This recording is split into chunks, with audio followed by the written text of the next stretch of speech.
안녕하세요. 오늘도 행복한 시간, 책과 함께 하는 소설입니다. 여러분들의 응원과 관심이 저에게는 큰 힘이 됩니다. 오늘 함께할 작품은 소설 채널의 창작 소설로서 모든 저작권은 소설 채널에게 있으며 개인 소장을 제외한 무단 복제 및 상업적 이용은 허용되지 않습니다. 김씨 유령과 정 선생님의 유령을 본 서희는 본인이 본 실체에 대해 깊이 파고듭니다. 서희가 본 유령에게는 과연 어떤 사연이 있는 것일까요? 지금 그 이야기 시작합니다. 끝까지 함께 해주세요. 그리고 민주는 작게 미소 지었다. 선생님, 저 이제 자유로워요. 그리고 소녀는 서희의 품에 기댄 채 조용히 숨을 거두었다. 민준이 숨을 거두는 순간 사장 앞들의 모든 소리는 사라졌다. 서희의 절규와 메아리, 그리고 그녀의 심장 박동마저 멈춘 듯했다. 서희는 민준의 차가워진 몸을 필사적으로 끌어안은 채 자갈 위에 무릎을 꿇고 얼어붙었다. 그녀의 얼굴은 땀과 눈물로 엉망이었고 흙먼지가 들러붙어 있었다. 그녀의 눈은 커다랗게 확장된 채 초점을 잃고 허공을 응시했다. 마치 영혼이 육체를 떠나버린 듯한 공허한 모습이었다. 민준의 시신을 끌어안은 그녀의 팔은 힘줄이 솟아오를 만큼 굳게 엉겨 붙어 있었고 차가운 아이의 몸을 자신의 체온으로 되돌리려는 듯 미친 듯이 몸을 떨었다. 그녀의 머릿속은 온통 극도의 모순으로 가득 찼다. 나는 구원자다. 악마로부터 아이의 영혼을 해방했다. 는 광적인 승리감과 내 손으로 이 아이를 죽게 만들었다는 끔찍한 진실이 충돌하며 이성을 파괴했다.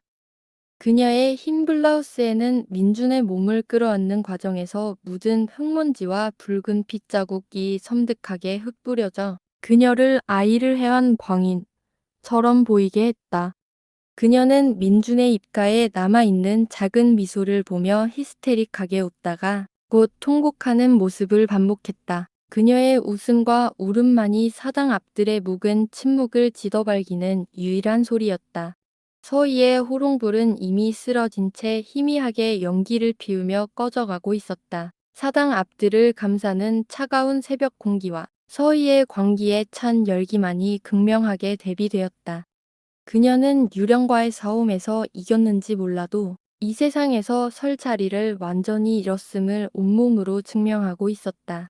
서희는 본능적으로 고개를 들었다. 그녀가 울부짖기 전까지 그 자리에 서 있던 김씨 유령의 그림자는 흔적도 없이 사라지고 없었다. 공허했던 누각 쪽도 느티나무 아래도 고요하고 평온할 뿐이었다. 마치 봉산제가 오랜 악몽에서 벗어나 깊은 안식에 들어간 것처럼 보였다. 유령들은 더 이상 아이들의 영혼을 탐할 수 없게 되자 자신들의 숙명을 받아들이고 소멸한 것이다.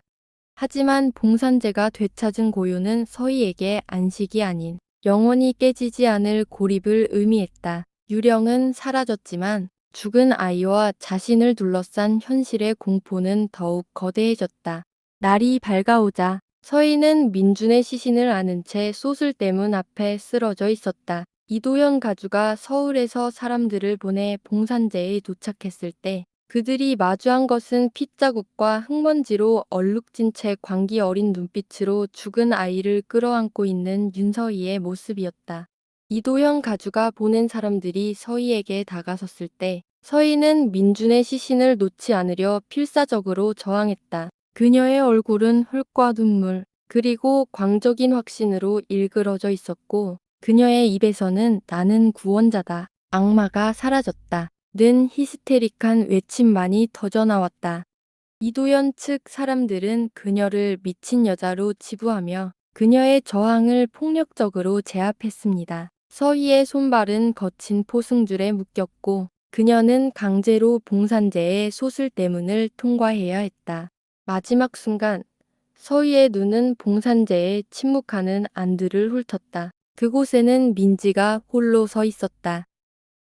민지는 청백한 얼굴로 서희를 응시했는데 그 눈빛에는 어린아이에게서 나올 수 없는 차가운 경멸과 함께 서희의 몰락에 대한 알 수 없는 만족감이 섞여 있었다. 서희는 그제야 자신이 유령이 아닌 살아남은 아이에게 최종적으로 패배했음을 깨달았다. 서희는 짖어지는 절규와 함께 낡은 지프차에 실려 나갔다. 이도현은 가문의 명예와 봉산제의 비밀을 지키기 위해 사건을 철저히 은폐하려 했다. 그는 봉산제를 다시 침묵의 요새로 만들고자 했다. 아이의 죽음은 사고로, 가정교사 서희의 행위는 극심한 정신적 이상으로 처리하는 것이 그의 의도였다. 그러나 비극적인 결과는 봉산제의 깊은 고림마저 뚫고 세상의 입을 통해 퍼져나갔다. 이도현 가주는 윤서희의 증언과 과거 기록들, 퇴학 통지서, 유령 목격 주장 등을 철저히 묵살하고 오직 물리적 증거와 기득권의 논리만을 세상에 내세웠다. 결국 세상은 봉산제에서 벌어진 초자연적인 공포가 아닌 가장 쉽고 명료한 진실만을 기록했다. 유령의 존재는 당연히 증명할 수 없었다. 박씨 할머니의 증언은 봉산제의 질서를 지키기 위해 미팅 가정교사가 헛것을 봤다는 방향으로 왜곡되어 사용되었다. 세상이 기록한 유일한 결론은 다음과 같았다. 극도의 불안 증세와 망상에 시달린 광기에 사로잡힌 비정상적인 시녀성 가정교사가 아이를 학대하여 죽음에 이르게 했다. 윤서희는 결국 정신병원으로 보내졌다. 그녀는 유령과의 싸움에서는 이겼는지 모르나 현실과 이성과의 싸움에서는 처참하게 패배한 것이다. 봉산제는 다시금 고요를 되찾았고 민지는 오빠를 잃은 충격 속에서 더욱 창백하고 완벽하게 침묵하는 아이로 남았습니다.